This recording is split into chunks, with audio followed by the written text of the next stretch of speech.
Thanks for joining us back on the field here on the Sibling Rivalry Baseball podcast. Happy to have you here so we can talk a little more baseball. This week, the Dodgers had a couple of good days, but a whole lot more bad days. The Angels left us scratching our heads like usual. And then, of course, one team is on the verge of history. And we'll talk about that and around baseball and check in with the Book of Joe. All that and more here on the Sibling Rivalry Baseball podcast. You can find us online, siblingrivalrybb.com, and check out our Fanatics link. Get all your favorite gear or buy Jana and I a gift. Ooh. We like the Angels and the Dodgers, but we'll, with the exception of maybe, one team for sure, maybe two, we'll be more than happy to accept your gift of your favorite team and even wear it proudly and take a picture and post it on our Twitter or our Instagram. Our Twitter's at Sibling Rivalry BB without the A. And on Instagram and Facebook at Sibling Rivalry BB with the A.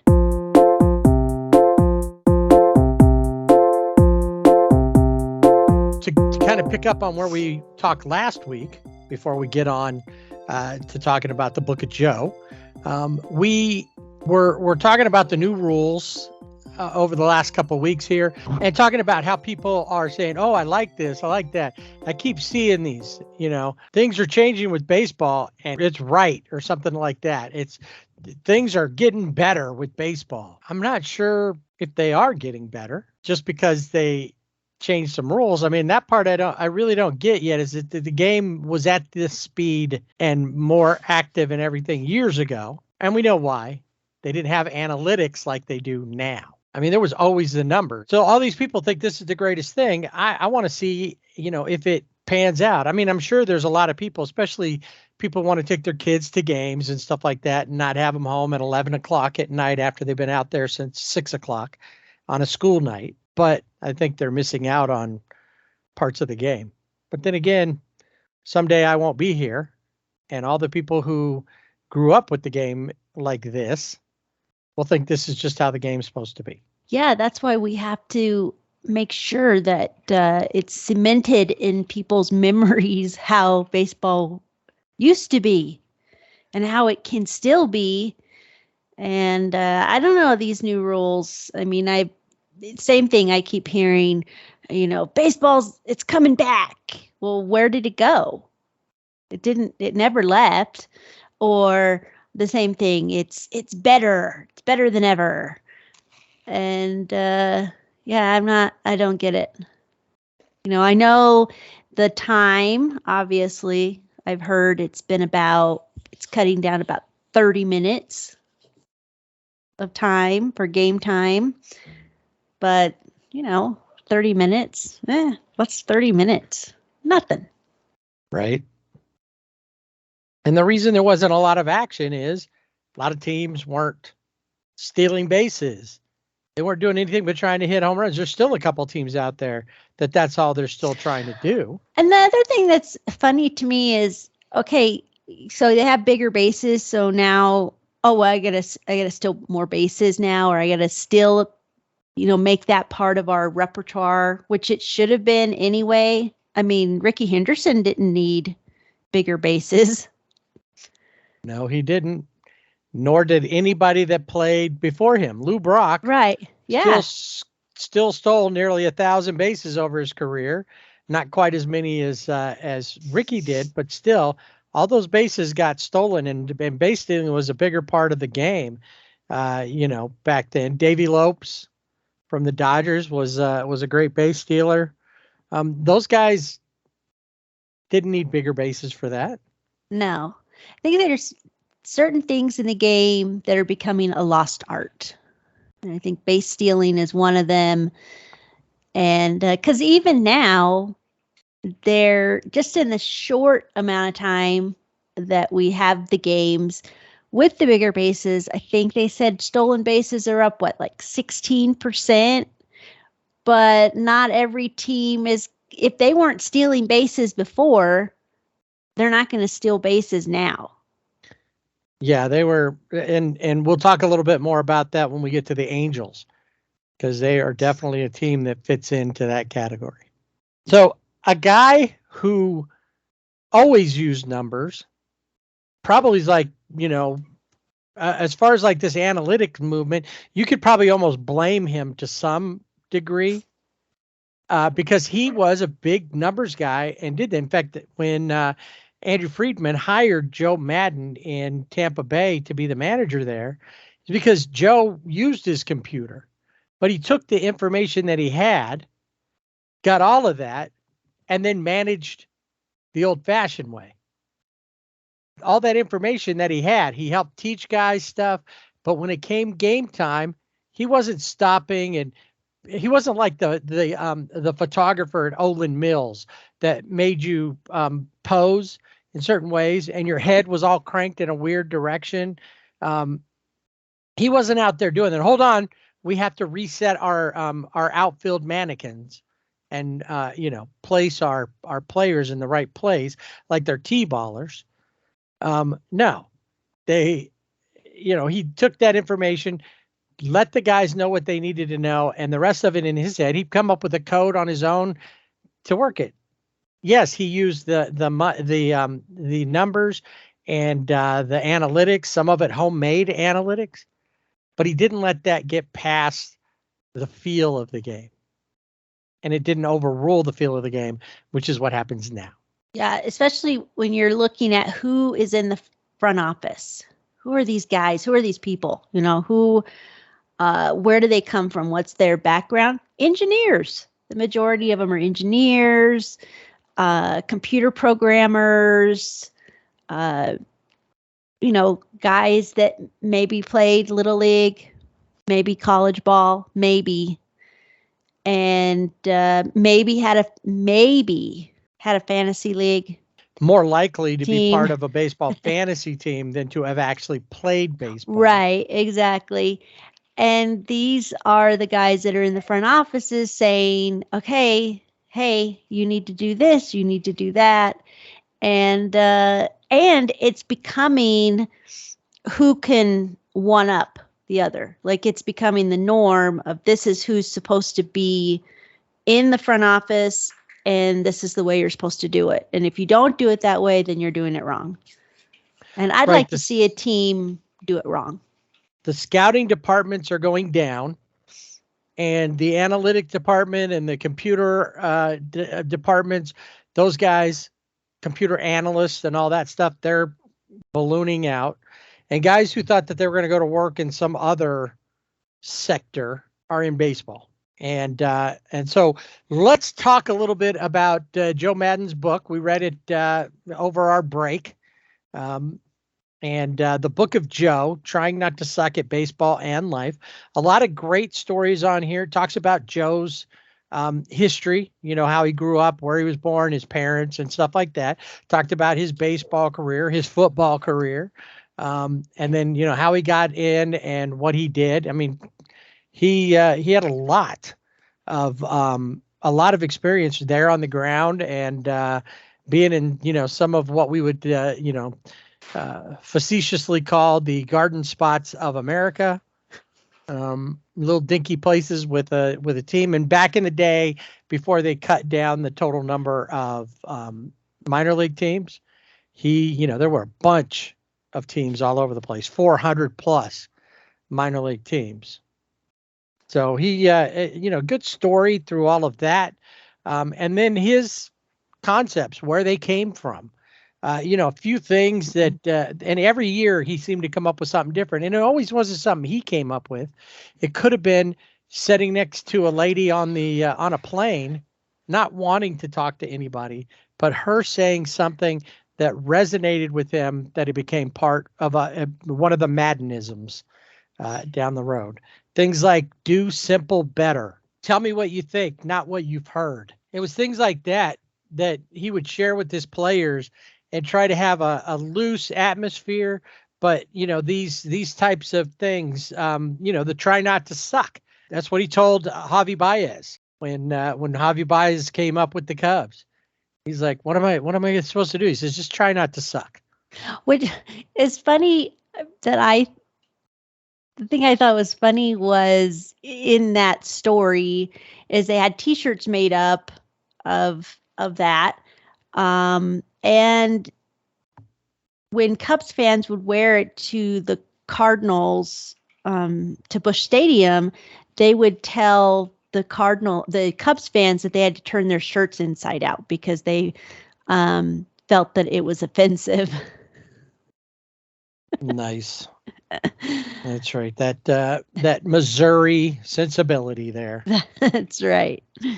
So yeah, he just had, and he continued to build it and create it until, honestly, I think what happened was that he, at the beginning, he was accepted because he was like he was one of the early pioneers of, really running with so many numbers, and understood what the process was. As he got older, and as I think, when you look at it, we go back the other day, Moneyball was on, and we know the story about Moneyball. What some of it doesn't seem like it really fits into is that Art Howe, who was the manager, in the movie, and of the A's at that time, he and if you talk about it in this book, about that when he was initially hired, it was because he said, we don't want you to do manager things. We want you to follow along with the script we give you. I'm paraphrasing, but that was essentially it. So Art Howe, by the time Billy Beane takes over and really starts going at it, Art Howe already knew that game. I mean, they may have changed his role a little bit there in the movie to be more of an antagonist, but he really knew what was coming. And it, started there. Joe Maddon, Andrew Friedman knew what he wanted to do and how he wanted to go there.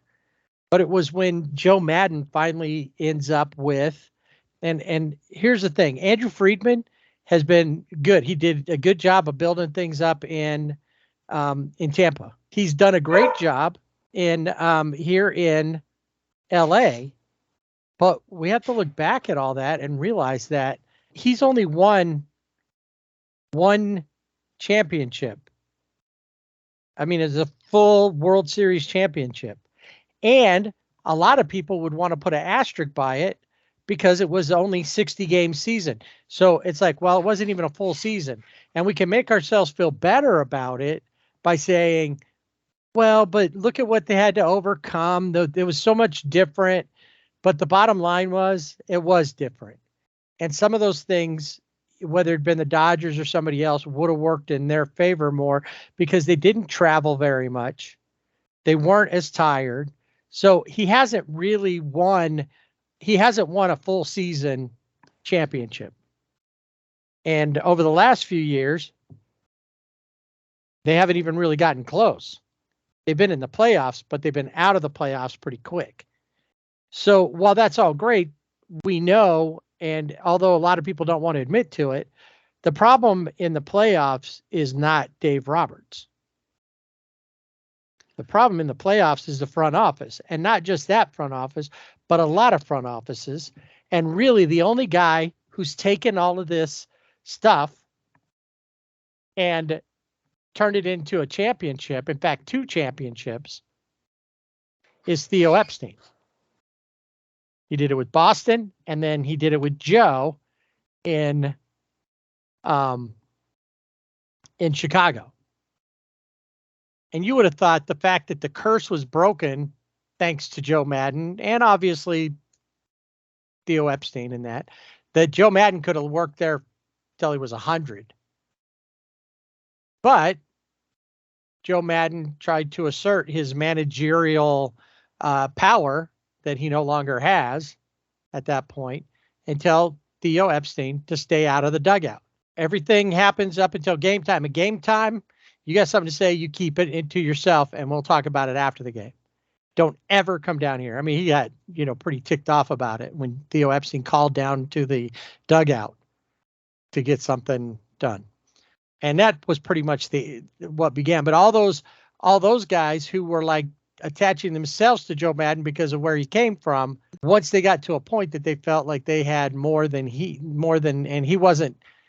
still wanted to be old school with the new school.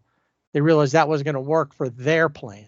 Yeah, he wasn't fitting the mold of where they got the championship, but now he's not fitting the mold.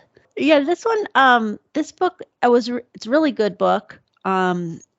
Great stories, like you mentioned, of his, being one of the youngest manager in the minors, places that he's been.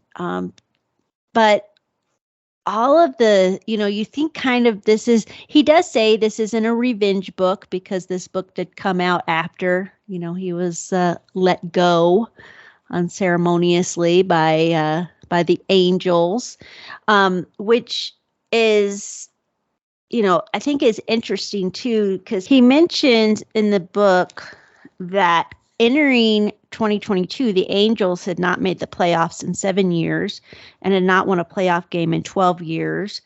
Artie Moreno has changed general managers 5 times in his 19 years of ownership. He changed the general manager every year for 4 straight years.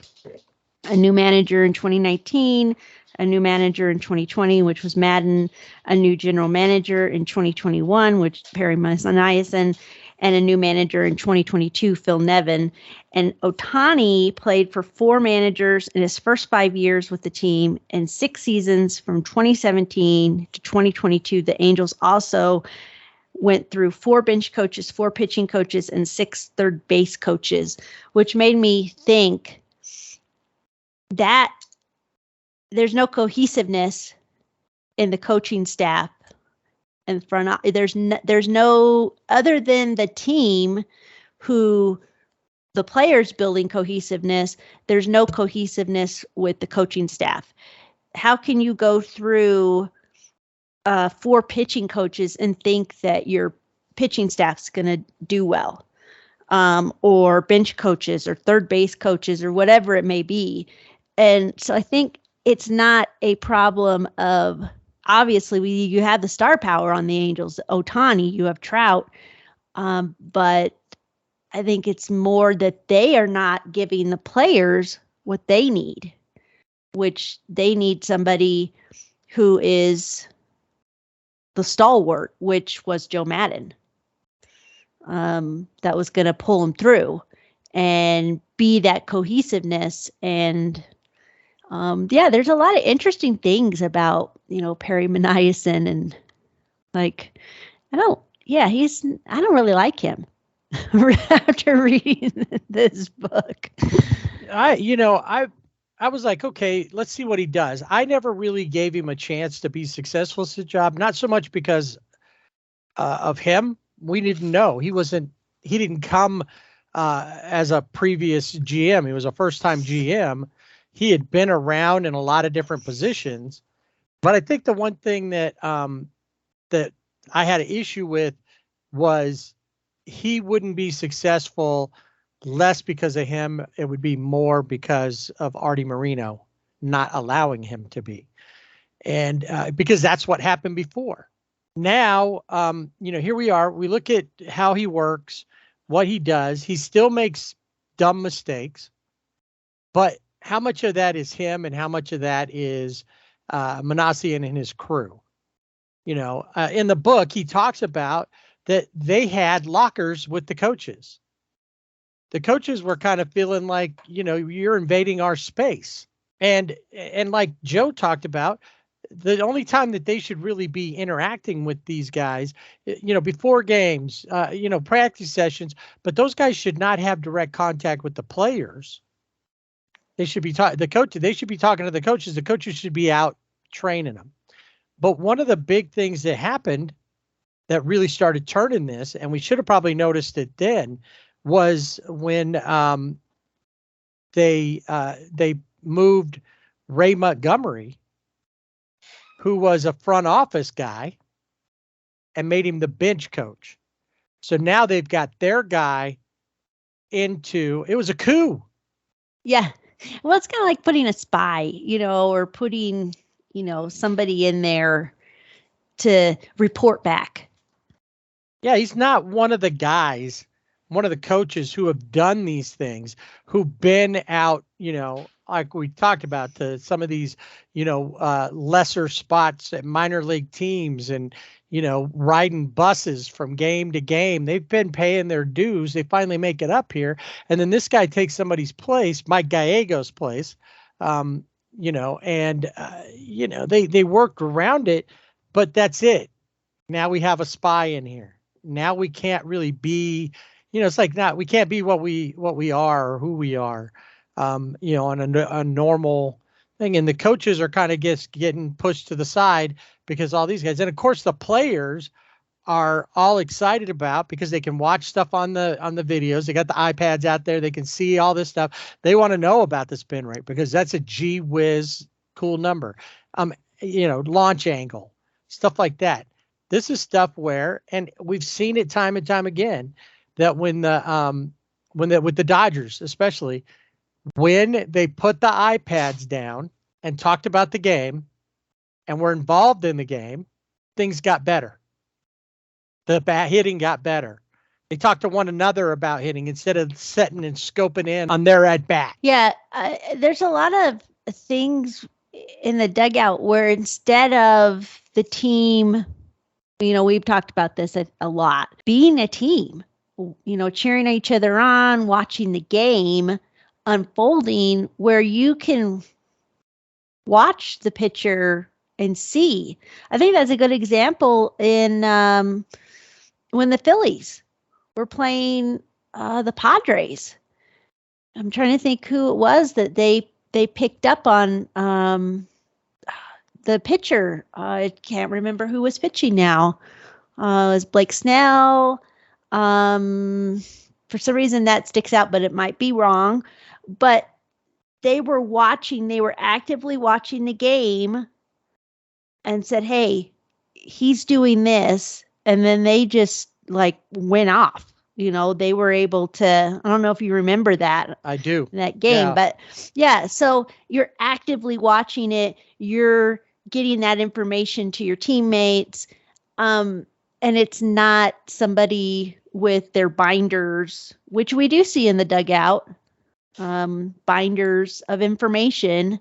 Like, hey, this guy has this, and I think we could talk about in the Angels segment, something kind of similar to having that binder moment in a pitching change. So, yeah. But it used to be you had somebody, maybe you had an assistant, or a team manager, like the high school level, or somebody in there. Sometimes it was just the pitching coach or the assistant pitching coach. They'd be charting the pitches. Right. But they're just putting a dot on a piece of paper based on where it went. They're not waiting for a full readout from, somebody with a PhD to show them all that stuff. They just manually did it and kept note of things. Yeah.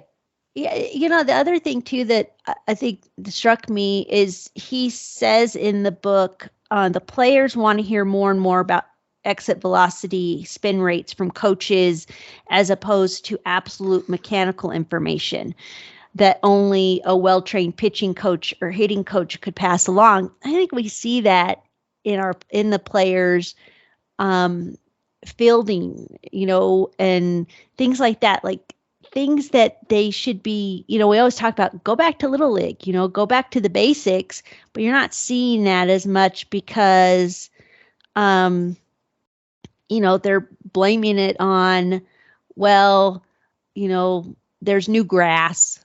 It's a new turf. I got to get used to this, instead of just being mechanical about it. It's all about, well, that ball came off that, and yeah, it can come off hard. Obviously, I'm not in the field, but I think there's a lot. I think we can see a lot of it in today's game where players are not using those back to the basics that they need to be using. Right. Exactly. And he talks about that stuff. He talks about, so in this book, a lot of it goes, like I said, it goes through his history, where he's born and raised there in Pennsylvania. how his parents were, the things that he learned, the coaches that helped him. But he grew up in a time frame, and I got some of this. He's, fair enough older than I am but we had overlapping ideas. Things hadn't fully changed when I got out of school, with some of the with some of the coaches that we had, that they were more tough. They were, they would, there wasn't this, let's explain it and let's do this and be, soft and gentle, nice and easy. It was what, one time I got mad, threw my glove down. I had to pick my glove up, kiss it, and tell it I was sorry, and then go run like 10 laps. It was things like that. But when you were doing it, they just kept doing it. Think about the idea, right or wrong. That old idea, when your dog pees on the floor, to help break them of it, you kind of rub their nose in it. Well, it's that same idea. You can't catch that ball, or you can't get down on that ball. You're going to keep doing it because I'm going to rub your nose in this until you get it right. And that was it, the repetition. Well, there's something to be said about that hard-nosed, hardcore thought process, and a little bit better, easier going. And I think Joe Maddon, he didn't like the guys, all of the guys that he grew up, he took something from each of them in his process, but he didn't always feel like it needed to be that hardcore. So he took the good parts and left the rest. He worked, and learned about Gene Mock, who was an Angels manager for years. And even in the book, he talks about how Earl Weaver, if he said something to you, it's probably because you did something wrong. He didn't talk to his players. A lot of these managers, if I had to talk to a player, there was something wrong. And that's not how these guys are now. And now everybody wants to be kind of soft and fluffy and fuzzy, and it's like, and they get upset because somebody's a little more hardcore about stuff. Well, you know what? I think I was a better player because of the hardcore managers than I would have ever been with somebody who was my pal. And when you get to the level that these guys are at as pros, they shouldn't have to be constantly watched. But he knew who he did have to kind of watch a little bit more, and he tried to stay on it, but he can't get out of their way. He can get out of their way. He can't stop them all. Look at what happened with Fernando Tatis Jr. and the stupid stuff he's done. Nobody's getting out of his way. He makes a lot of money. He makes more than any manager does. So they just let him go. And there's a lot in there. It's fun, the different cars that he had. Yeah, he has a lot. He had a different car from every phase of his life. And none of them that he mentions are like brand new. He's talking, I'm in 1995 or something like that. And he's talking about a 65, whatever. I highly recommend the book. I do too. I think if you are a baseball fan, and hopefully you're listening to this podcast. But even if you're not, I think you'll learn a lot about the game. And I like also how he says, he's got 13 core principles of managing. And one of them is question data with feel. So have the data, but question it. And a lineup card is all a manager needs in the dugout. And I think it's like going back, it's like do simple better. And right. And MLB is not doing that at all. And that's one thing that, like you said about the lineup card, he figured out through all of his own analytics, in that he narrowed things down to a number, and somebody may have one or two numbers, but he wrote it on his lineup card. So when he's standing there with his lineup card, he's got all the information for a whole game. He doesn't need a binder. He doesn't need, some computer whizzes running him data to send up there, into the dugout, or to pull a player aside. It's like, let the player play. You get in their head. And I think one thing that, keeps coming back to me with this book is the 5 levels of being a professional. And I look at that, and it goes through, when you first come up, our first season fits in this. We're happy to be here. We were just having fun because we decided to do a podcast, and we got hit with the adversity of COVID and no, for the first part of the season, nothing. But we were just happy to be there talking about baseball, having fun with it. And that was it. And then, as you go on, then it's like survival. Okay, we're going to do this every week during the season. How do we work it out during that time frame? We both were able to be at home, but it was like surviving, picking it up, trying to find new ways to do this.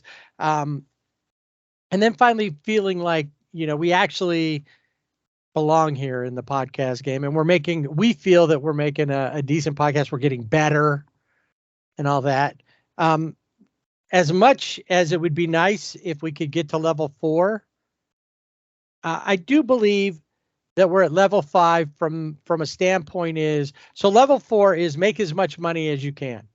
Well, we're not making any money from this. We do this just because we love doing it. And, if somebody wants to pay us to do it, we're happy to take it. Don't get me wrong. But that's not what got us doing this. And then the last one is all I want to do is win. And there's very few of those level 5 professionals out there.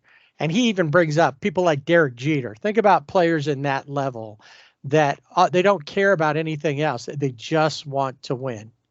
And that's when you look at him, you don't think, oh, that's another big money guy. Sure, he's a big money guy, but look how much he wants to win. I don't know that it's all about winning and all we want to do is win, but I think from our podcast standpoint, I believe we're at level 5 because we're not worried about the rest of it all. We know what we want to do. We know what we want to put together. And we know that once we turn on the mics to record this and start recording it, we're just going to give it our best and hopefully win this podcast cycle. And if not, it's not an oh well, we come out and we do it better next time. Definitely the book of Joe. If you happen to follow Joe on Twitter or any other social media, reach out to him. Tell him you'd love to hear him here on the Sibling Rivalry Baseball podcast. Yeah, we would love to have him. I was going to say, put that hashtag Maddon on SRBB. Put it out there to the world. And hopefully Joe will see it, because that'd be awesome. It would be epic.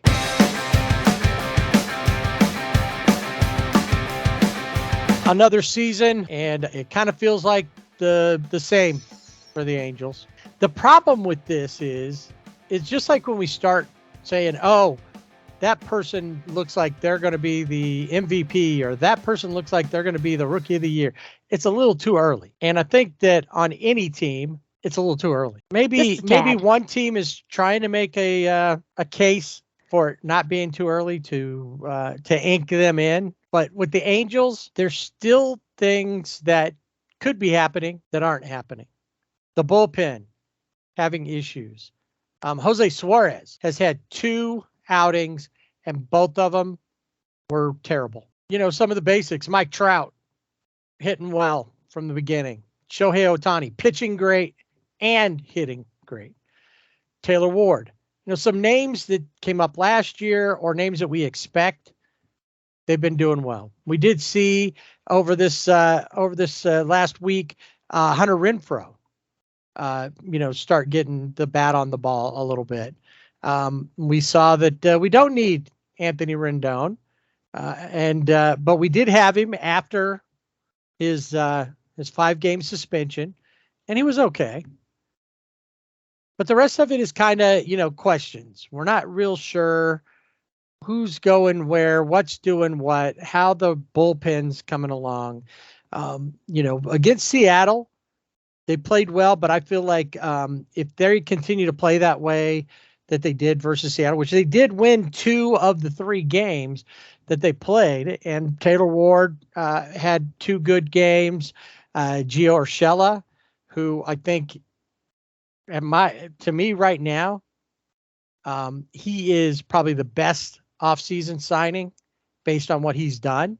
Tyler Anderson's been okay in his outings, but Urshela, definitely has looked better. Hunter Renfroe, it's nice to have him because he's made some great defensive play, but he's also hitting. And it makes it easy to forget that Joe Adell went deep in 6 straight games versus your isotopes. Yes. And the question is, at some point during the season, we might need him, but will he hit when he comes up here? Is he, now last season he didn't hit well when he went down to AAA, except for the very beginning. So we'll have to see, but it's nice to have all that to not to think, oh, we got to hurry up and get Adele up here. And, Logan O. Hoppy Which I still cannot, when I look at it, I always like, is that right? Is that how you really say it? But I guess it is. Yeah, he's a home run in that game 3 with Seattle. Also, just something fun. Last year, the Angels had a cowboy hat when home runs were hit. This year, it is a $2,500 samurai helmet that Shohei Ohtani bought. And I guess it's really heavy, but that's the new home run. It's pretty awesome because when you think about really the hat cool. that they had last year was like one of their giveaway hats. Right. Straw hat, and they put a sticker on it. And when you look around the league at the different the different things that have come out of this home run celebration trinket, their hat wasn't much of anything. And in fact, I think we'll talk a little bit more about this in around baseball, but that one right now looks like that's probably the most expensive one. The Padres, as much as we hated the hubcap, that one looked like it probably could cost a little bit more. I'm not sure how it was made, but it had a little... I think it had its own suitcase, like briefcase. Yeah. So, there's been others. What was it? The Blue Jays with their sport coat, their jacket. Right. Yeah. On. Some of those, but we'll talk about the rest of them. But that one I would definitely wanted to bring up the celebration, and it seems as though Brett Phillips is the official keeper. Every time I see it, he's got it up and out, and when they come in, and he's holding on to it and ready to bestow that upon to crown the latest home run hitter. Yeah, this is his job. He's making baseball fun. Yep, that for sure. He is definitely doing that. Shohei, in that game you were talking about, he pitched that one and 6 innings, actually got the win in that one, and his ERA is under 1 as of the week. We'll see him again. Matt Moore came in. He's got a high ERA, but he's bringing it back down. He did give up 1 run in 2/3 of an inning, but that's what you want, some solidness. I'm not sure what's going on with him. Jimmy Herget, a little bit better than he had been. Jose Quijada looked really good. So we're hoping that those guys will keep going. Shohei's been great. Tyler Anderson's been above average. Patrick Sandoval overall has been really good. Had some hard times the other night, but versus Toronto, but still he's been solid. Suarez not doing that great overall, and then Reed Detmers has been okay as well.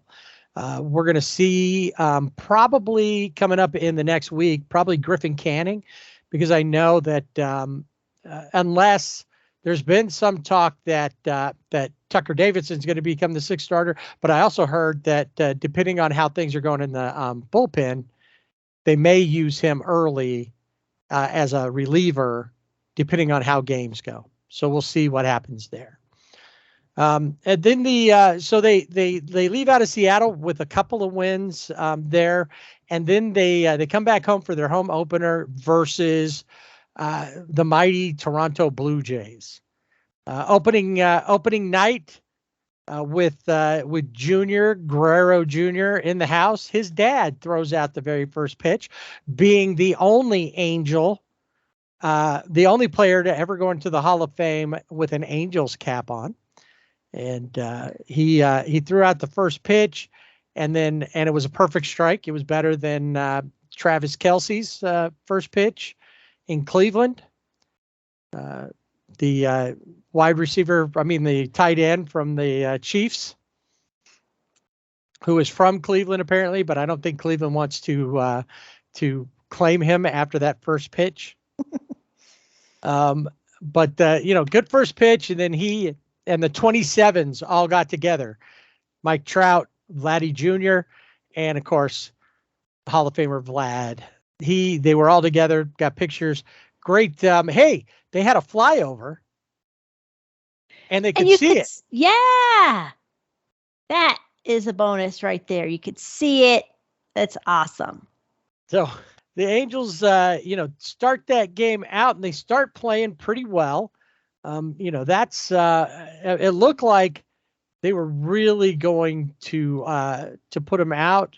They started off 2 runs in the first inning, another run on in the fourth, and then they gave up a run in the fourth to the Blue Jays, and then 3 in the seventh. And that kind of shows how this series went for them. They got a lead, and then they lost the lead, just like there. They end up, like I said, dropping 2 of the 3. Really, Bo Bichette for the Blue Jays was crazy. A couple of home runs, back-to-back nights. Mike Trout, first home run was the first one to don the Samurai Warrior helmet. Yes. And over the home runs that he hit, I think I saw 3. I don't remember how many he hit total, but I saw 3 of them, and that may be it. Hit the truck that sits out in, I think it's a Chevy they have out there. All 3 of them, whether it bounced and then bounced up and hit the truck, whether it actually hit the truck when he hit it, but something happened and he hit the truck on each one of them. Each time. Yeah. Every time. And somebody's like, I want to buy that truck. Don't do anything to it. I want any dents that are in there. That's right. Mike Trout baseball. Well, so home run truck. I mentioned, when we were talking about the Book of Joe and talking about analytics, I think it was in this first game, Matt Moore was pitching. George Springer comes up to bat. They take, Phil Nevin makes the decision to take Matt Moore out, put Jimmy Herget in, and the reasoning is, now, is this true? That the reasoning is that Matt Moore gave up a home run to George Springer in 2018. Is that being facetious, or is that a true fact? I think that's a true fact. So, when I thought no, that's joking, but no, I'm pretty sure. Yeah, it's true. And so, really, 2018. Oh, he gave up a home run. Well, Jimmy Herget gives up a 2-out single to George Springer. So it didn't really work out. It wasn't a home run, but he still got on base, and then, they were able to score. But right. Yeah, I mean, it's things like that, if Matt Moore's pitching well, let him pitch. Yeah, right. That's what, like you said, going back to Joe Maddon. There's a feel for it. I feel it. Just because your numbers said this doesn't mean. The other thing that and I don't know that we got to it, but I may have gone off track, but talking about Andrew Friedman, is that up until the postseason, that's when they feel like they have to be the most involved. Their hands have to be on there. Why do the Angels not? You can see clearly different choices being made. And even Billy Beane said, it's a small sample size. You're never going to get a read on it that way. And that we all know the playoffs are different. There's guys that come up through the playoffs. Who would have known about Brett Phillips if not for the playoffs? Baseball is fun or not. He's been, that's the T-shirt guy, not a good, piece for your ball club. And that's the thing. So every time it gets there. So when you start making little stupid decisions like that, and you know what, if I would think Phil Nevin would probably make the same mistake without interference, as Joe calls it in his book. When he starts getting that's interference. But we know that's why he's there. He was a placeholder in case Artie sold the team. And then he's making decisions like that. Did that come from up there? Oh, Matt Moore once gave up. How minute of a detail. We're not even micro, man. We're macro, we're like macro managing. Yeah. To the point that we're worried about, well, one time he threw this guy a strike. One time he threw over to first when this guy was up to the plate, meaning that he was scared of him. No, come on. This is just ridiculous. Different situations. They weren't even on the same teams. They're on different teams with different feels and different vibes. And, the only way to find out if you're right about that is to let him pitch to him. And if George Springer hits another home run, then that's the only thing that this guy throws to George Springer. That's it. Then you have it, right? You got it. And you can put it in your book. In this series, I think the second game was the working 9 to 5 because the Angels won 9 to 5.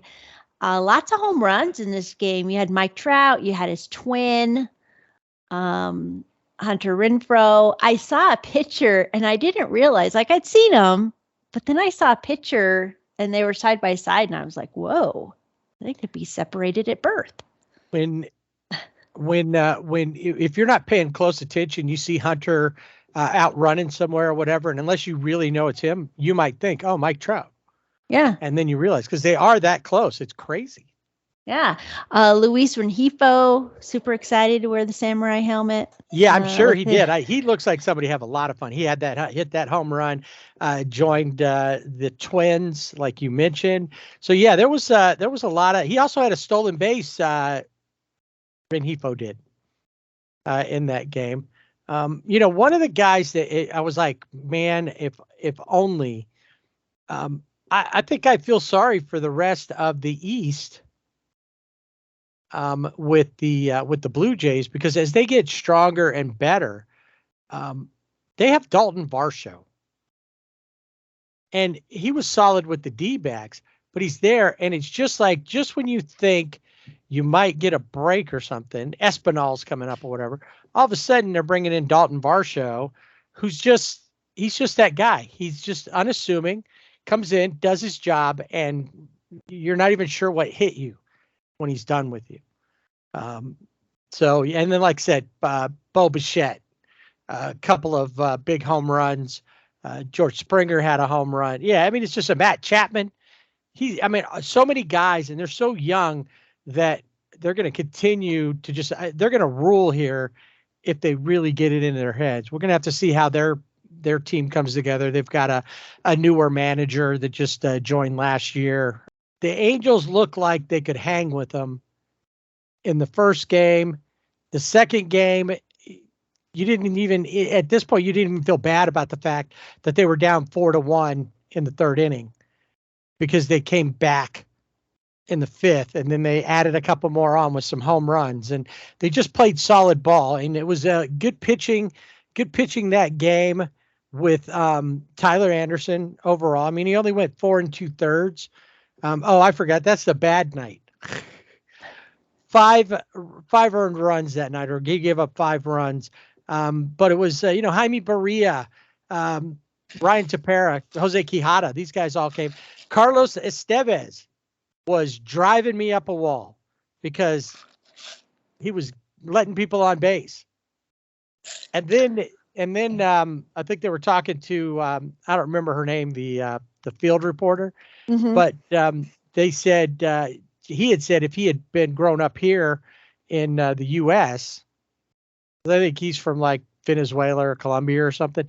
He said, I probably would get into football. He's like 6'6", 215 pounds or something like that. He could have been in the secondary or linebacker. He says, that's more he's a solid guy.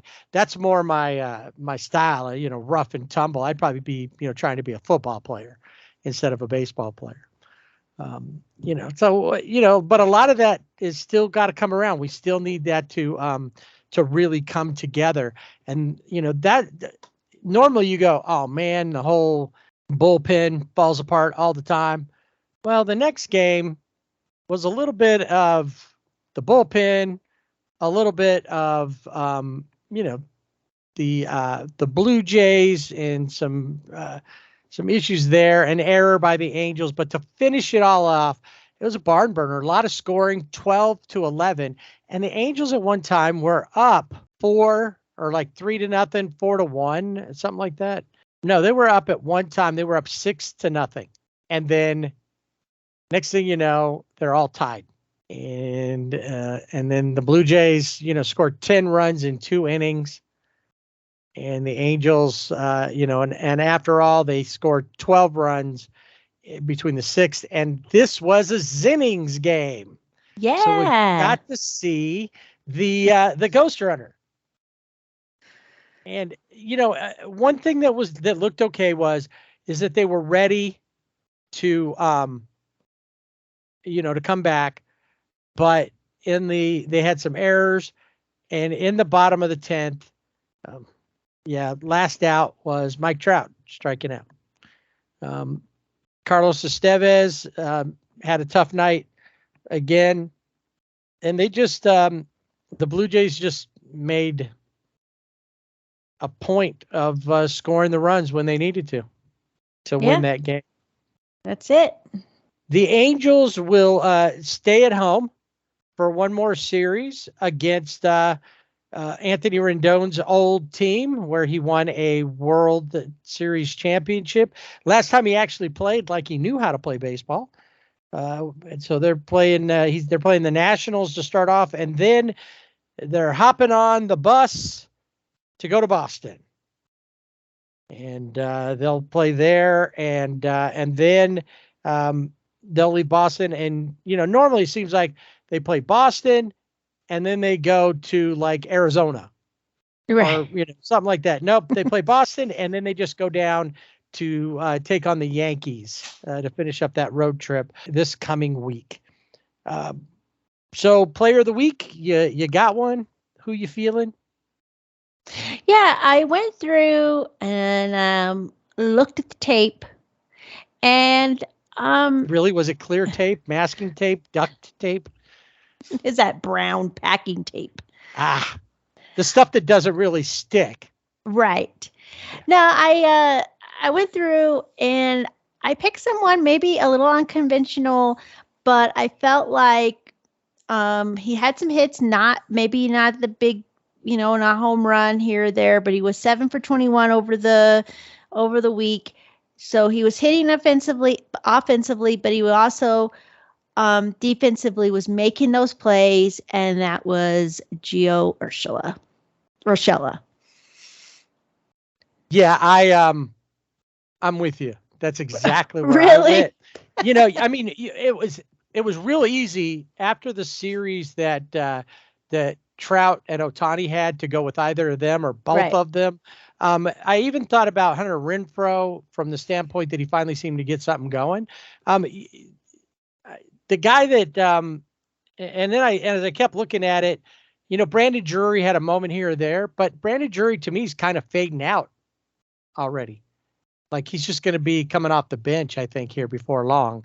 But Urshela, and I think I even, texted you a couple times about, do we need Rendon?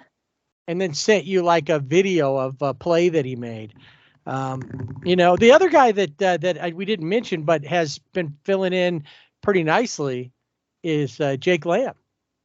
Oh yeah, he's been a solid replacement in there.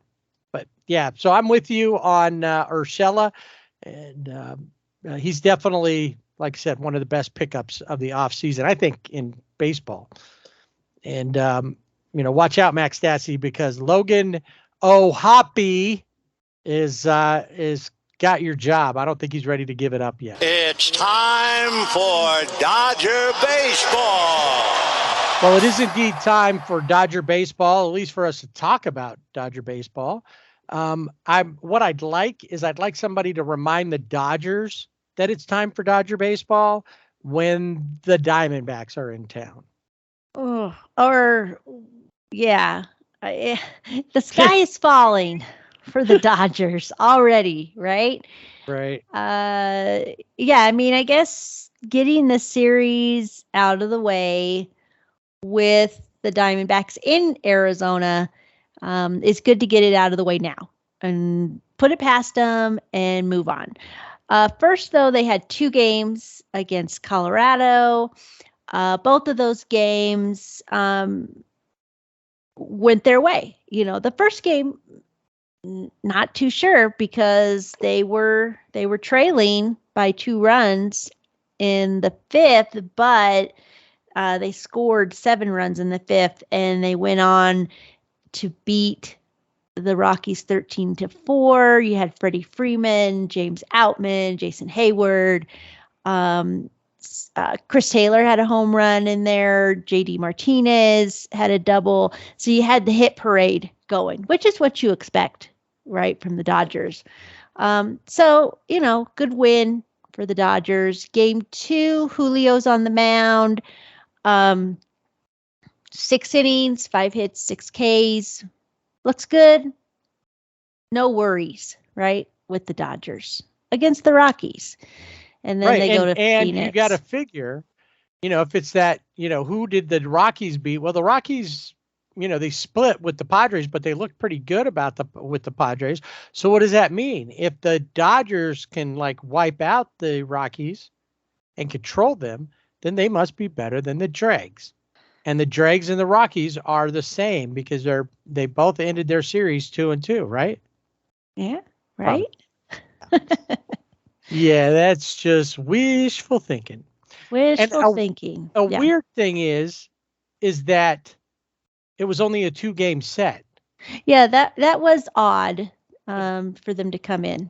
And it was so now you have only 11 more games with them. You have 5 more games with the D-backs, and you don't see them until the Dodgers travel to Arizona in early August, around the 7th of August. So you're not going to see them again until then. So hopefully by then you've fortified things and they're wore out from not having a great team because what's his name? Marte, who's there, they really need other players to step up because Marte's still not doing it for them. But apparently other players did step up. Yeah. There are other players. Yeah. 2-0 in the series versus the Rockies. Yeah. But apparently things weren't so happy for them in the Valley of the Sun. No. Now, the first night, sold out crowd in Phoenix, and roof is open. I don't know if they had a flyover, but the roof was open. And 48,034 in attendance for a non-flyover opening night or whatever it was. Dustin May on the mound is looking so good. 6 innings, gives up 2 hits, strikes out 5, gives up a run, but it's looking really good, looking dominant on the mound, and has, he has that emotion and still has that swagger, which he needs. Way too early prediction. Cy Young. I don't know. Maybe, who knows, but I don't think so. He's a National League. I would say if he was in the American League, he's going to have to battle with Garrett Cole, who has been lights out. Well, you know what? He's going to have to deal with last year's Cy Young award winner, who has started out really well for the Marlins. Mm-hmm. Oh, yeah. Freddie Freeman loves to hit in Phoenix. Had a home run, had a double. James Outman, again, who really has shown that, he deserves that to be in the lineup every night. And just a good game overall. Exactly what you expect the Dodgers to do against the Diamondbacks. And then it all fell apart. And the walls come tumbling down. And they ran into the Diamondbacks' #1 prospect, who is a speed demon. You put him on the bases and give him a little support, he's going to score a run. He might even hit a home run. That would be Corbin Carroll. or Carol Corbin, I mean, of the D-backs there. He is a rookie and number 1 in the Diamondback system, and he is showing why. Yeah, and his mom and dad drop him off at his first home game, so that was kind of cool too. Oh, yeah. Did they bring snacks and everything as They well? did. I think they brought orange slices for all of the, for the dugout, plus a little, sugary too. Like juice box kind of juice thing. Box, whatever the Capri Suns. Yes, Capri Suns, some orange slices. Yeah. All right. The second game, Clayton Kershaw, Madison Bumgarner matchup, 400th career start for Clayton. Not his best start. 6 innings, only 4 Ks. You know what? I think that it just had to even out, because when they saw each other last time, just a week ago, they met up and started when the D-backs were in the ravine, and it was a Kershaw-Bumgarner matchup then too. And I failed to mention this. I was going to mention it last week, and I said something. And such a failure. I know. And Trace Thompson hit, all those home runs, 3 home runs. After that game, Madison Bumgarner complained of arm fatigue. So, of course. Yes. But of course he was okay because he pitched in this game. Again, got to mention James Outman had a home run. Man. Yeah, it was Outman. And CT3 coming alive. He's coming back. Was kind of concerned. We'll see, how things keep going. But Dodgers lose 6-3. Just Evan Longoria, I think, was an issue for the Dodgers this time around. Hey, look, there's Chicken Little. What's going on, Chicken Little? To which he replies, it goes without saying. And walked away. That's it. Oh, the Dodgers. I don't know. Noah Syndergaard, who said that first impressions, he's big on first impressions, has not made a good second impression. Only pitched 4 innings, gives up 6 earned runs, only strikes out 2. Dodgers lose 12-8. Now, the Dodgers do try to come back. They tried. James Outman again with a home run. Jason Hayward, home run. He has looked really good, Jason Hayward, when he has started games. He's hitting and just looking really good, right? But can't combat that when the Diamondbacks had 17 hits and 8 extra base hits. No, that's hard to overcome. Yeah. So, and then the bullpen, Alex Vesia just has not looked as sharp. Brewster Gratterall, Phil Bickford, or, Skip. What's going on? Where are these guys? Are they still, in the haze of spring training? Have they not fully recovered? I don't know. It was a bad outing for every Dodger pitcher in that particular game. Yes. Like you said, Syndergaard, Vesia, Gratterall, and Andre Jackson. Yes. Gave up 5 hits. Only Syndergaard gave up more, and Syndergaard pitched double the innings. Yeah. And he gave up 5, gave up 3 runs. It was just bad nights are going to happen. And had they not already lost one, if we didn't know what was coming up next, spoiler alert, they lost again. You probably just say, oh, okay. Okay. Zach Davies on the mound didn't help either. He's had his way sometimes, although he did give up 5 runs, but on 5 hits to the Dodgers. He usually gives them a hard time.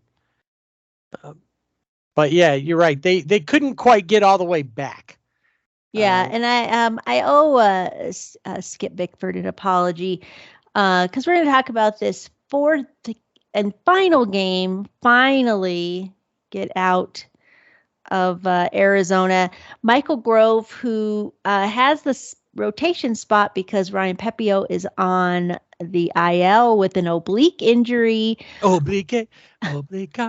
I'm sorry. I'm like that. Remember those flowers or those cactuses? The minute the music started playing, they had to dance. Yes, That's me with oblique injuries. I can't help it. I mean, he just got hit hard. 9 earned runs in 3 and a third innings. I guess the story of this game is that Austin Barnes, cuz he got thrown out of the game for the first time in his major league career.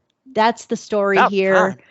He didn't like the strike zone, felt like he needed to stick up for his pitcher. And he did and got tossed. And that's it. That's the story.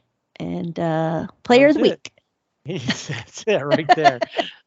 Right. Yeah. So he had that. The Dodgers had.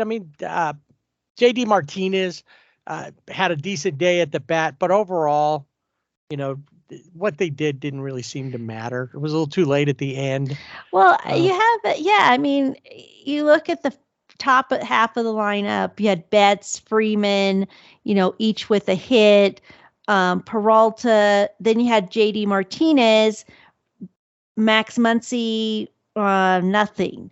Miguel Vargas had a hit, but then Outman, Rojas, Austin, nothing, they didn't produce anything. So you can get guys on base at the top half of your lineup, but they got to have somebody bring them in. And the bottom half was not doing it. Nope. They weren't doing it. Caleb Ferguson coming in, who didn't look bad last year. He also had Tommy John surgery, but, has come back. That was last season, but is coming back. Not a good outing. He didn't come, he came in after Grove and, gave up 4 hits and 2 runs. But Phil Bickford did pitch 2 innings, didn't give up a hit or a run. So there you go. That's the apology. Paid it off. The apology. Excellent. I want to mention here real quick as well. Somebody that we're probably overlooking, but I may have mentioned him last week. But so far this season, reclamation project Shelby Miller. Oh yeah, has looked pretty good. He's thrown 5 innings over 4 games, 6 strikeouts over those 5 innings, and a 0 ERA and a sub-1 WHIP. So he's looking okay. Sure, it's a small sample size, but he's definitely been a good pickup, I feel, compared to some of these other guys, and definitely a strong part of the bullpen. Like I said, it was a rough series in Arizona. It's good to get it out of the system. Just forget about it. It was ugly. I'm glad I didn't get to watch it because I would have been watching it, and but I didn't get to. So, and I wasn't going to watch it 30 minutes after or 90 minutes after or whatever it is after seeing the score. So, right. So the Dodgers leave Arizona, head to San Francisco for 3-game set, and then they'll head back home and take on the Cubs and Cody Bellinger back in the ravine. That's kind of funny too, because they have the Cubs, the Mets, and then they have the Cubs again. Yeah, interesting. And who is your player of the week? I had to do it. James Outman. 620, 2 home runs, 5 RBIs. Just killing it right now. I went with Outman. Let's hope he can continue on with this and all season long. Definitely puts him in a spot to be the way too early prediction of Rookie of the Year, but he's definitely putting his place in there. I, on the other hand, went unconventional, and you gave it away already. When you get to be thrown out of your very first game in your whole career, and how long has has Cuz been 9 in the league? years? It's 9? been I think yeah, it's something like about that. maybe 9 years.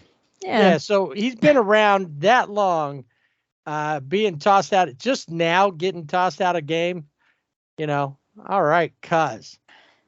So he gets my player of the game award this week. Player of the week, I'm sorry. Player of the week, just for that one thing. Just one thing. We needed the fire. And, that's one thing I like to see. He stuck up for his pitcher. I was like, things were going. Obviously, they were frustrated. But I really hated to see at the end.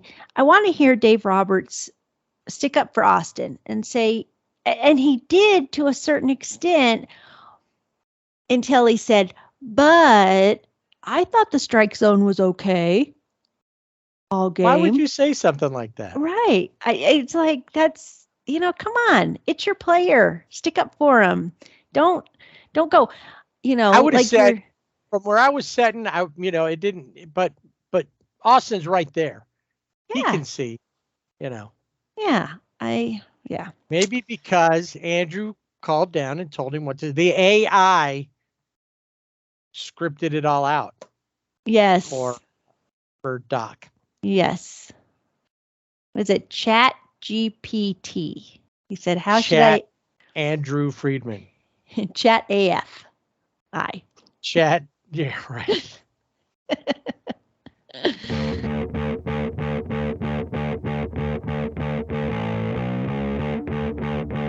Thanks to Valet, just brought around the bullpen cart. And, oh, man, is that a dink right there on the right side fender where the glove headlight is? I'm going to pull one of these bats off of here and give that Valet a little something for his efforts there. It's time for a trip around baseball, where we take a look and see who's doing what outside of the Dodgers and Angels universe. And it's looking like we may have to change the silver lining segment to the Dodgers segment, the way it's going so far. Yeah, I forgot about the silver lining segment. I didn't. I was like, let's just roll along. Although the Dodgers, right now I think they're winning more. If we look at the standings, I think the Dodgers have won more games than the Angels have, but I don't know. Anyway, let's take a look around baseball. As always, we're going to start off with the MLB crowned. So it's a level below ours, but players of the week nonetheless. MLB style. Yeah, we're going to start with the National League this week. The National League Player of the Week is the Pirates' very own Brian. Why don't you sign this guy to an extension? Reynolds, he batted .480, 4 home runs, 12 RBIs in 6 games. I mean, what is going on there? I think it's Reynolds more than the Pirates. And the Pirates are averse to spending big money, it seems. That is true. But he's the Player of the Week. And then the American League Player of the Week is Toronto's Matt Chapman. He batted .464 with 2 home runs, 5 doubles, and 12 RBIs in 7 games. Yeah, he definitely had a good week this last week. Yeah. So, and he's like, you forget, he's one of those guys. He's quiet. He's hard-nosed. He's somebody that you would want on your team. I'd rather have him than Anthony Rendon. Yeah. Of course, I'd rather have almost anybody. I was going to say. Yeah. If we look at college baseball, just real quick, we do that periodically from time to time. Got the Emory Eagles. They played a doubleheader versus the Brandeis Judges in Division III. It was a matchup over the weekend. The Eagles scored 62 runs in one day. They did it on 49 hits and 20 walks. It was a doubleheader. So I'll throw that out there. Yeah, it took them 18 innings. but they did it. Third baseman Jack Halloran went 5 for 5, 3 home runs, 9 RBIs in game 1. And then in game 2, 4 for 5 with 6 more RBIs. The Eagles hit 9 home runs and 22 extra base hits. And the only Brandeis pitcher that came out unscathed was their shortstop, who came in to pitch an inning. To mop things up. And I can't find it in my notes, but did you see the thing about the guy, and I think it was a college, I don't remember it being a big college, that threw a no-hitter and hit for the cycle in the same game? Yeah, I did see that. And I can't find my information on that, but it's amazing stuff going on down there in the college leagues. We'll see. That may not be something a lot of people are like, oh, we're going to get everybody's expecting this wave of Ohtanis. I don't think that's going to happen. No. I think that, they call him the unicorn for a reason. That's it. Speaking of unicorns, since we just do this willy-nilly, however it comes in our head, how about the Tampa Bay Rays? As of the weekend at 9-0, to tie the record, they need to go 13-0. So they need to go 14-0 to be the new record holders, not just tying the record. But this is like since I think like the 80s, 82 Brewers and the 89. I know the 82 Brewers, but I can't remember who the other team was, but I think it was from 89, 87 or 89. So the 87 Brewers. Oh, okay. And the 82 Braves. The reason I was thinking 82 I had in there because the Brewers won the American League in 1982 because they beat the Angels for it. Yeah. So those are the ones. See how much of an Angels fan I am? I still carry that wound around. Oh. It kills me. That, but not as bad as 1986. Yeah. Oh my God. The burden. It's a burden that we carry. Right. My cross to bear. Well, so the Rays have played the Tigers. They've played the Nationals. They played the A's. Right. I don't know. Is this a fluke? Is it the competition or is it the real deal? Right. Well, you would think that they're, major league teams. Some of these major league teams probably are barely better than their AAA teams are in some cases. Right. Yeah. The Tigers, a few years ago when, Miggy was at top, when they had, more players there that were, solid than maybe, but the Tigers haven't made it to the playoffs in as long as the Angels haven't. They're tied for the longest playoff drought at this point. Yeah, that's true. Yeah. And it doesn't look like either one of them are going to make it again this year at this point. So, that's, they play Boston, or they played Boston this week. So depending on how they do against Boston, I think once they start seeing some of the higher echelon talent, that's when it's going to be tough to get through some of them. They may still beat some of those teams, but I don't see them coming out unscathed. Yeah, I mean, they've got they played Boston, and they're going to be starting a series with the Blue Jays. So that one I think that'll be the test. Do you feel yourself rooting for them to break this record, or against them, or don't care? I don't. There's something about the Rays. I don't know. If it was a different team, maybe. I don't know. Right. If it was like the Orioles, I'd be like, yeah. There's something about the Orioles. Yeah, I'd like to see them do what there is something about the Orioles. But the Rays, they're always there. They're always kind of somewhere. And right. It's, I don't know. Cashman, I don't know. It's just Cash. Cashman is in New York. I know. I do that every season. Every season. Every single time. Cashman. It's all the same thing. Kevin, right? Kevin. Yes. Brian Cashman. Right. Kevin Cash. Kevin Cash. Yeah. I don't know. Maybe it's just something about him. I don't know. Yeah. I mean, sure. Okay. Yay. They're undefeated.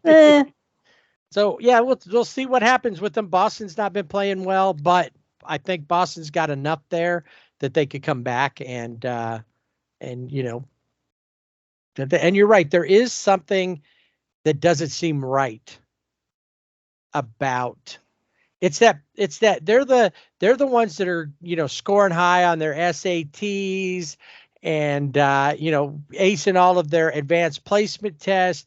And then you find out that not only are they tweaking on speed or whatever, you know, whatever the equivalent now is, but they've also been cheating because the pressure is so great for them to be successful. And I got to give them to them on this. They could very well just say, who cares? Nobody comes to see us anyway when we play in a dump. Well, I was just going to say, is this some kind of, you know, we win all of our games, so they'll build us a new stadium, or they'll let us go to Montreal if that's where they want to go. I don't know if that's still a place they want to go. Wherever. But yeah, you know, somewhere else. You know, look at us. Look what we can do. Well, I mean, there's that, but I don't think, look at how many games they've won since. So going back to the book, Joe Maddon talks about being there. The first couple of years he was there, they were, you know, they lost 100 games in one of the seasons he was there. And then by the third season, they were in the playoffs. In fact, they went to the World Series. Right. And since then, since they got their groove, and Friedman and all were able to get in there and get a good team together, they've been pretty consistent ever since. That's true. So it doesn't matter if they win or not. Yeah. Nobody's coming. No, nobody's coming. Nobody cares.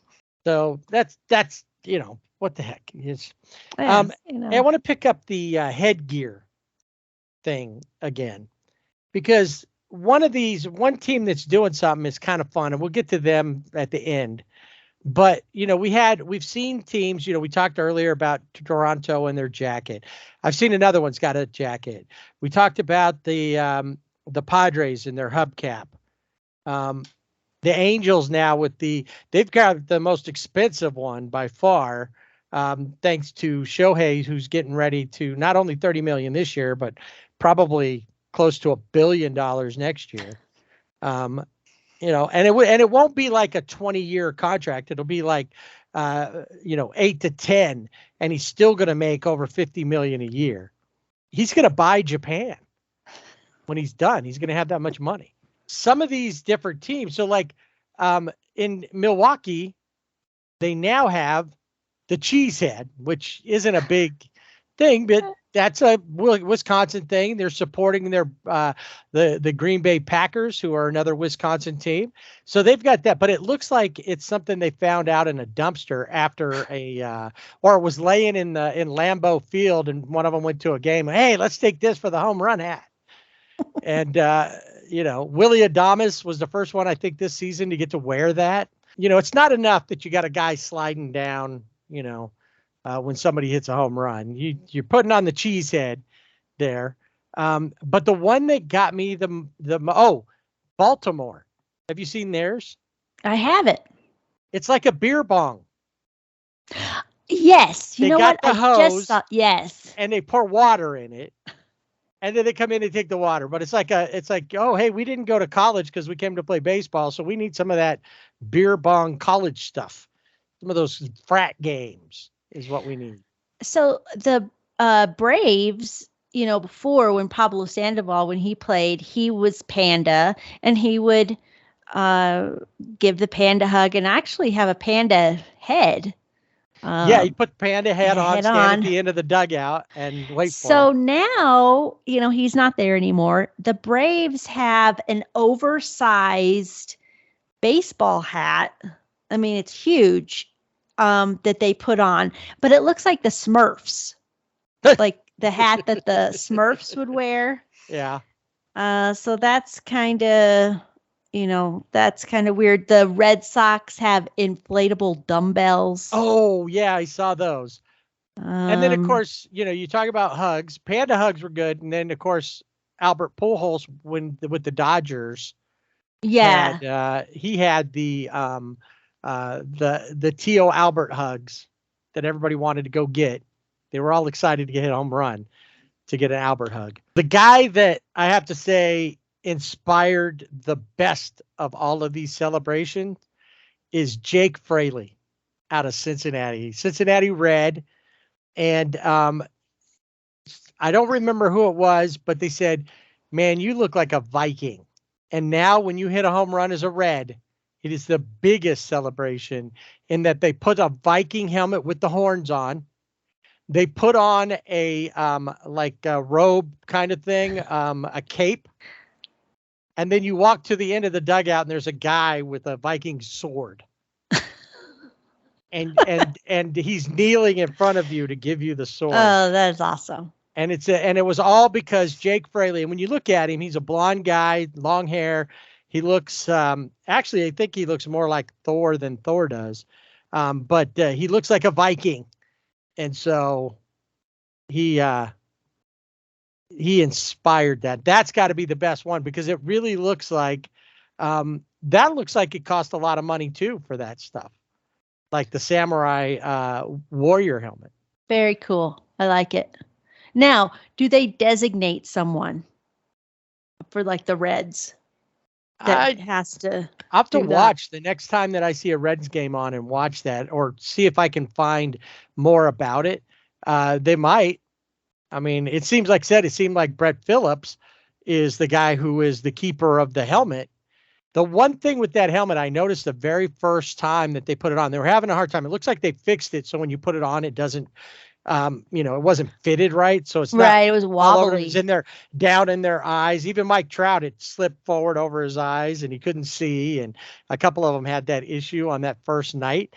And all I could think of is you guys keep that up. And a bunch of you, well, if you hit a home run, are going to end up on the wheel of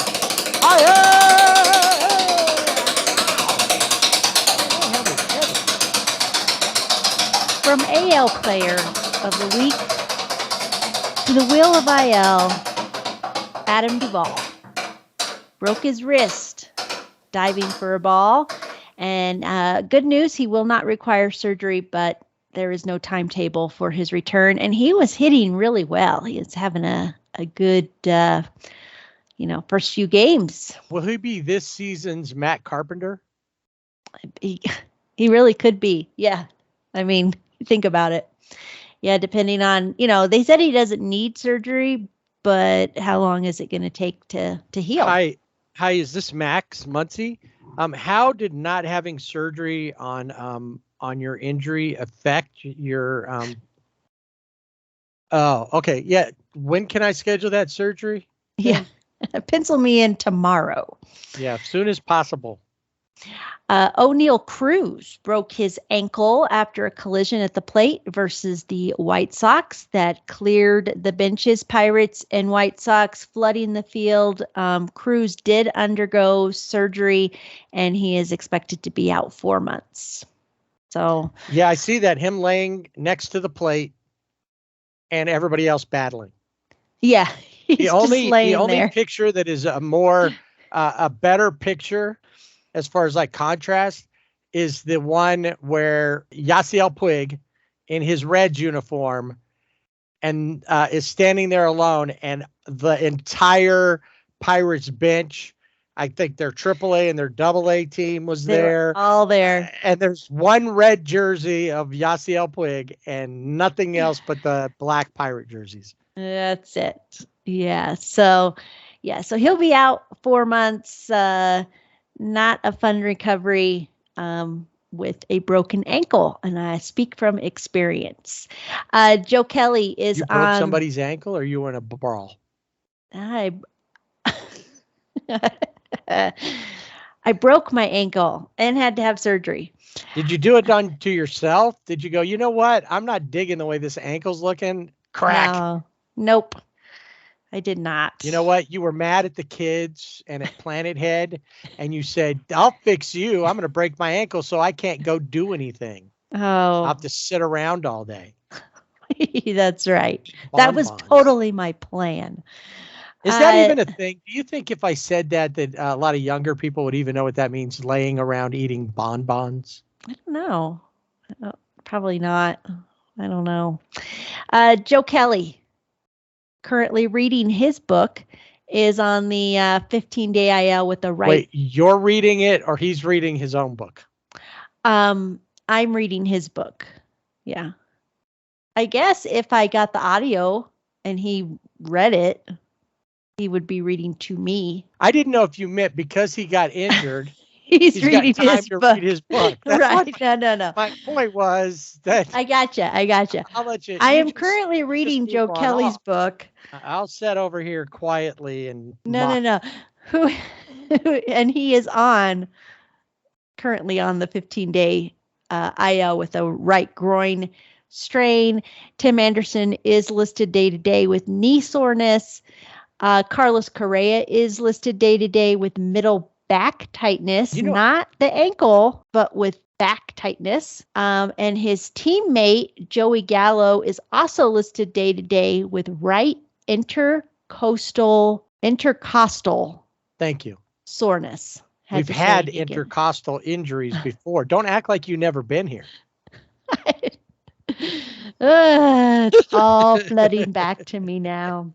And Michael Harris, the second, is on the 10-day IL with the back injury. So Rookie of the year. Yeah, not playing for the Braves, but Brian Snitker is hopeful that when his 10 days are up, he will be back in the field. You know what gets me is that Tim Anderson on the IL somehow still on base. Yeah, still ghost runner, still everywhere. He's everywhere. Did you see too, talking about him, that he got tossed out of a game, John at Logan Webb from the Giant, and it was me. I don't care because I talk like they talk. But it was back and forth, and it was a lot of foul language. Motivational buzzwords. Yes, they were. And there was extra motivation. It was dripping with motivation from that. That was interesting. Well, no, okay. So those are things that you really don't see anymore, right? You just don't see that kind of emotion, and we lose that in the game. I'm not saying that we need to, that's something that, their kids watch and they emulate the players. We don't want them to emulate to that. No, I do. Yeah. All right. I want to drive by a sand lot and some guys yell, "I'm taking this one deep." Blah, blah, blah, blah, blah. And then, but see, nobody can do that now because some kid out there has never heard that or doesn't know how to handle it. He's going to break down and cry. Yeah, it could be a trigger. He's going to need a safe dugout to go feel his feelings. Yeah, but I miss that. I miss I love Tommy Lasorda. I miss him. I miss him so much. Well, all of those guys that, him, Earl Weaver. We've talked about both of those guys. Other guys that were just, when they went out there, they let the umpire have it. I mean, had his lots of problems, but Billy Martin, I mean, come on. Oh yeah. Oh yeah. Billy Martin, like you said, Tommy was something. Tommy was such the opposite of Walter Alston. Yes. Walter was more quiet. I mean, he was a standard manager. I mean, he had his moments, but not like Tommy. Tommy was a character. Yeah. Yeah. He is the best. I love Tommy. Him but yeah, Earl, of course, Sparky Anderson. Yes. Sparky Anderson. That's a good one. Yeah. There's so many. You just don't see it. And we need to get it back. And we need to talk about, before we go, we need to talk about one of your new favorite pitchers. Yes, we do need to talk about one of my new favorite pitchers. And, guy, I love seeing, I mean, this guy, the biggest reason I like him is because he throws complete games. And every time he goes out, he wants to throw a complete game. Yeah. And that's why I brought it up, because we got to get back to that. We got to We get back. do. We need more Sandy Alcantaras. We do. I don't want to see 6 innings, 6 innings, 6 innings. I No, want he to had see 6 complete games. And I right. know I say that like that's some incredible feat. And it is now. He had more complete games than some teams did as a whole. Right. Exactly. Yeah. These are the things, though. It's like, it's like, oh, you really want somebody to go, a complete game, or do you want a no-hitter or a perfect game? Yes, they're not going to happen every day. But when you get a chance to see those, it's something incredible. To see somebody master another team like that and to be able to do it for a whole 9 innings is pretty incredible. Yeah. I did it like on 100 pitches. I Yeah, think. and it was only 100 pitches. Exactly. Thanks for that detail, because that was the one thing that stuck out to me. He didn't pitch a Maddox game under 100 pitches, but right at 100 and a complete game. He's the guy he's that one guy, that old school guy. He's somebody that you would have expected like Madison Bumgarner to be, because Madison Bumgarner has that old school style to him. But he doesn't have it in him anymore. And he's not that old. He's not that old. When you hear how old he is, he's like 30, 31 now, 30, I think. yeah, something like that. But he seems like he's 63. Get off my lawn. Yeah, but I'm up to bat. How can I get off your lawn? I'm not on your lawn. I'm some dirt in front of your lawn. If all goes well, I'm just going to hit the ball on. In fact, I'm going to hit the ball so it doesn't even hit your lawn. That's right. I think this season we really need to celebrate these moments like that complete game because we need to bring the game back.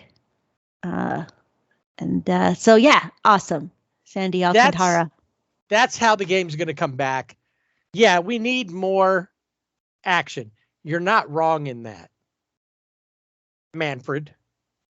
You're not wrong that there's more action, but the way that you're trying to go about it is not it. You want to outlaw something, outlaw analytics. Because analytics are still in the game, even with the pitch count. I mean, the clocks and all of that stuff. It's all in there. We need to teach kids on up how to play the full game of baseball. And how to think.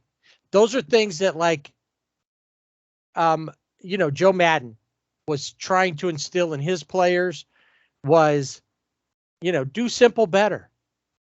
Go out there. Don't overthink it. This is the good one that fits right into what you said and what you're saying. Don't ever permit the pressure to exceed the pleasure. If you're not having fun because you're too stressed about this, you're done. Don't let that. You go out and you have fun. When they say that, a lot of coaches, managers, front office, they don't mean it. Go play and have fun.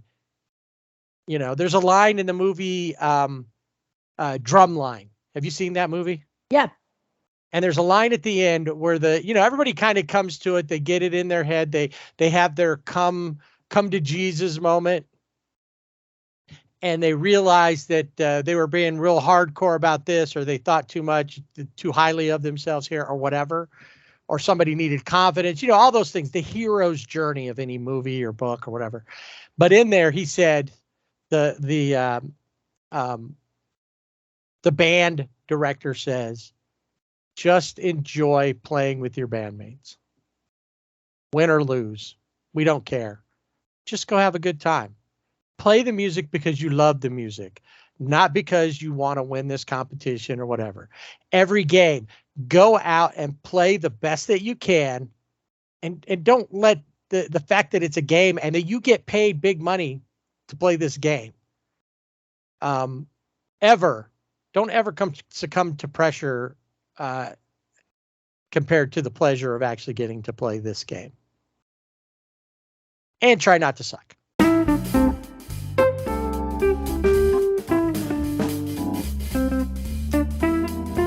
All right, I think we need to as we're closing up shop today, we need to make a commitment to ourselves and to the listeners out there to start to go 1,000% towards shaming, asking, haranguing Joe Maddon into being on the Sibling Rivalry Baseball podcast.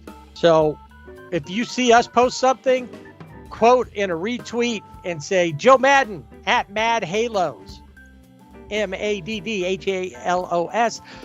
You need to be on the Sibling Rivalry Baseball podcast. Make sure you tag us every time and hashtag Mad on SRBB. Madden on SRBB. And if you forgot, our Twitter is Sibling Rivalry BB without the A. And we're on Facebook and Instagram at Sibling Rivalry BB with the A. And we still haven't figured out if we really want to do Twitter yet. I mean, not Twitter, TikTok, the other T thing. We haven't figured that out yet. We're not real sure. I just kind of feel like, I haven't felt motivated about that yet. But maybe everybody keeps telling us that might be the way to like 1 billion followers. Yeah. And I don't know. If you get 1 billion followers, is that, do people come after you like you're influencers or something? I mean, not that I'm into influencers in that, getting paid to do nothing, but I'm kind of thinking I'd like to get paid for doing, the podcast and nothing. Sounds good. That's my dream, the dream of doing nothing. Getting to a point that I could just hire somebody to do the podcast for me. No. Edit it. They can edit it for sure. Oh, all right. All right. So we will see you next week. Once again, we will find our way through the wilds of Major League Baseball. We'll check college and maybe the minors if anything interesting pops up. In the meantime, we hope you have a great week. Watch some games. If you get a chance, go out and see one live, whether it be minor league, whether it be little league. Enjoy some live baseball. And while you do that, don't forget to swing away.